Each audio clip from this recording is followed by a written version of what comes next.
What's going on, guys? It's Taher here, back today with another YouTube video, and today I'm going to be talking to you guys a little bit about fitness and sort of workouts. Now, when it comes to what workout plans to follow and guides and that kind of thing. So it doesn't really matter what workouts you do,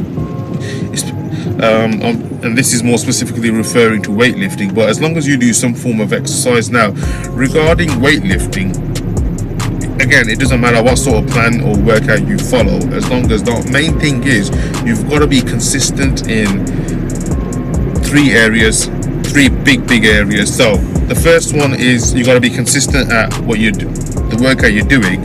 So that doesn't mean you rock up for 1 week, do four sessions a week, and then the next week you only go for one session. That's a no-no. That will again lead to inconsistencies and inconsistent results, and that's not something that you guys want. The second is your diet. So diet is a big one. So what I would do is, with regards to diet, is have highly dense, nutritious foods that fill you up, and don't have all this processed stuff that makes you feel hungry again after an hour. You know, stuff like cupcakes and chocolates and that kind of thing. And with single nutritious foods, you're getting a lot of the vitamins and minerals as well, and that will really help your body, and that will help you in the gym. Because what it will do is, what I've noticed is, when my diet is healthy and clean, I have really productive and really good workouts. Now, when my diet is shit, I feel lazy in the gym and I just don't feel like moving. I feel like a slug, and that's not something that is going to yield the best results, especially from a workout. So I will try and improve on the diet. I'd have plenty of filtered water. So that's another thing. Tap water is actually kind of bad for you, because they put a lot of, again, chemicals in it, like fluorine and chloride, and there's all sorts of stuff in it. And I've even heard reports of glass coming out of tap water. I don't know how true that is, but it seems pretty plausible to me. Now, tap water, highly nutritious, dense foods. Don't be snacking all the time. So snacking is really bad for you, especially for fat loss, because what will happen is, when you're snacking, your insulin levels go up.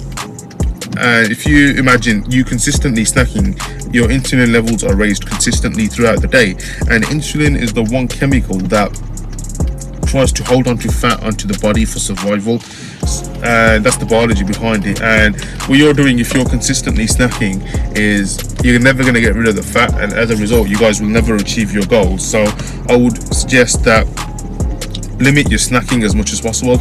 I'd only maybe have 2 big meals a day.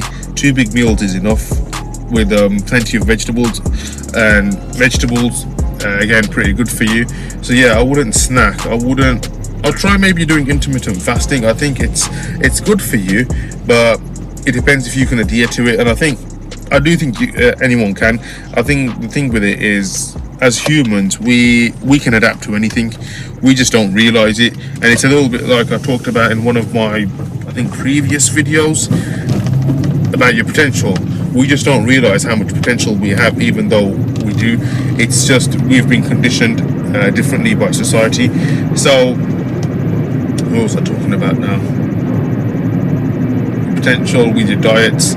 So yeah, just again, be very careful what you put into your body, as that will, again, if you put the right stuff in your body, you'll get the best results. If you put the wrong shit in your body, then you will look like shit ultimately. Now, the third thing is sleep, and I cannot emphasize how important sleep is.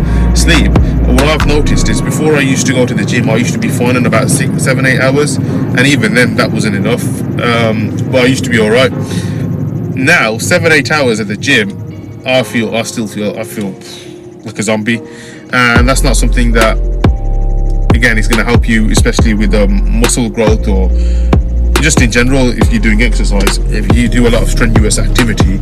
So I would recommend, at least if you're going to the gym, 9 to 10 hours of sleep per night, and try and make your sleep patterns consistent. That's another thing. What I've realized is, if you're sleeping very inconsistently, you feel tired all the time.